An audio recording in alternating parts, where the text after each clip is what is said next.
Hey, my name is Alex. I am logo and icon maker.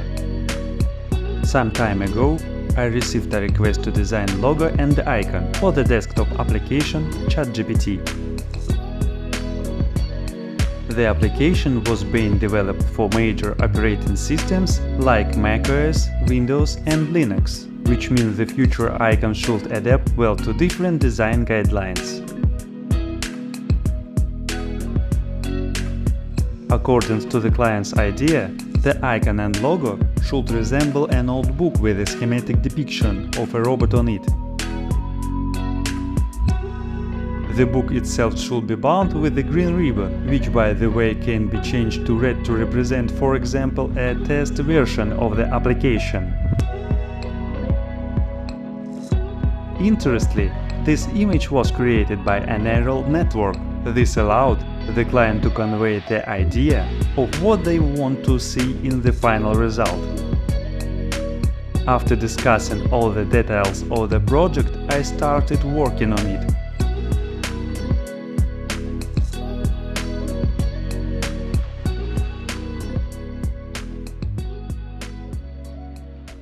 Before starting a new project, I usually explore other ideas on websites like Behance and Dribbble.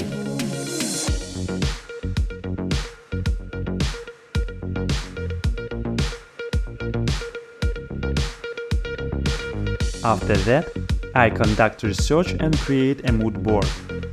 I add logos, icons, illustrations, and other materials that inspire me to create the future logo.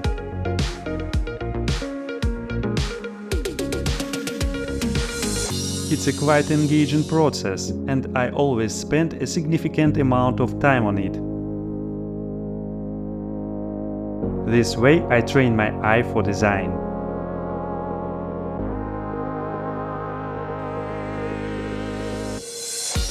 While creating the mood board, I get various images in my mind that will help me shape the logo in the future.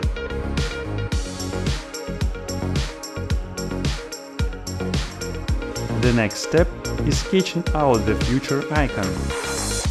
I create all the sketches based on my imagination, perception and the mood board I prepared earlier.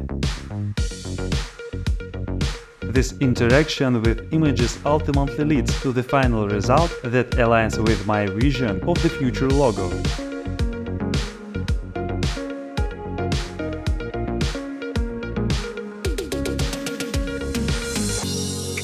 The book symbolized an encyclopedia, a treasure trove of knowledge that holds answers to all questions. And the robot on the cover symbolized the technical aspect of AI. The shape of its head resembles a speech bubble, which refers to communicating with artificial intelligence through a chatbot. In the end, I came up with several versions of the icon.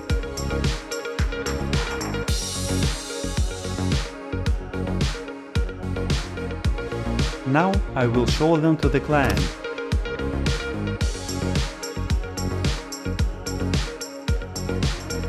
While the sketches are on review, it's time to take a short break and go for a walk.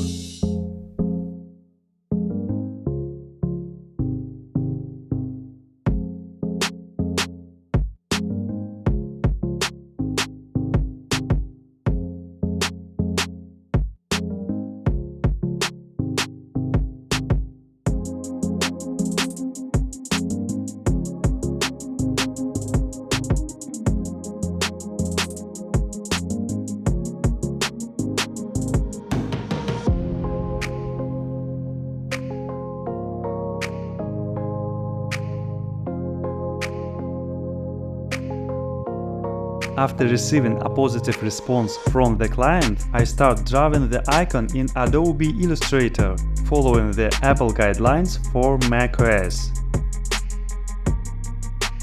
When working on the macOS icon, it's essential to consider not only light texture and materials, but also a slight three-dimensional perspective. As if we are looking at the icon slightly from above at a small angle.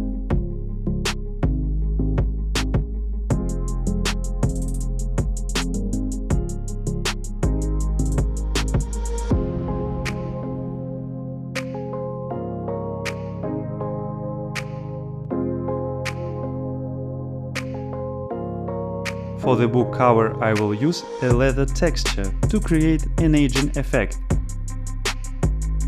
And for the book spine, I will use a fabric texture to emphasize the binding and add more vintage charm. On the book cover, I will place a schematic representation of the robot. The final touch is adding the ribbon and shadows. Once the macOS icon is completed, it needs to be simplified and prepared for Windows and then for Linux. All operating systems have their design guidelines for displaying application icons. I believe it's crucial to consider them for the best visual representation and optimal user interaction with the final product. In the Windows Developer section, you can find the necessary design guidelines to adapt the icon. By slightly modifying the shape and simplifying the perception, I create the icon for the ChatGPT application. The same process needs to be done for the icon on the Linux operating system. GNOME is one of the most popular desktop environments for Linux. Following its design guidelines partially, I adapt the icon for the ChatGPT application. As a result, I have 3 icons. One for macOS, one for Windows, and one for Linux.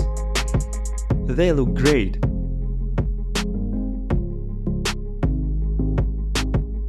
After some more work, I prepared a set of smaller icons that can be used as favicon on website or for display in the taskbar. I also create a few avatars featuring the robot image. I send this collection of various logo versions, icons and avatars to the client after receiving the final payment for my work.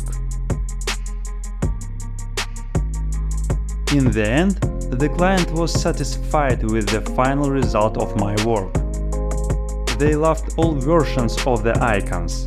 And I hope you enjoyed this video too. Please like and subscribe to the channel.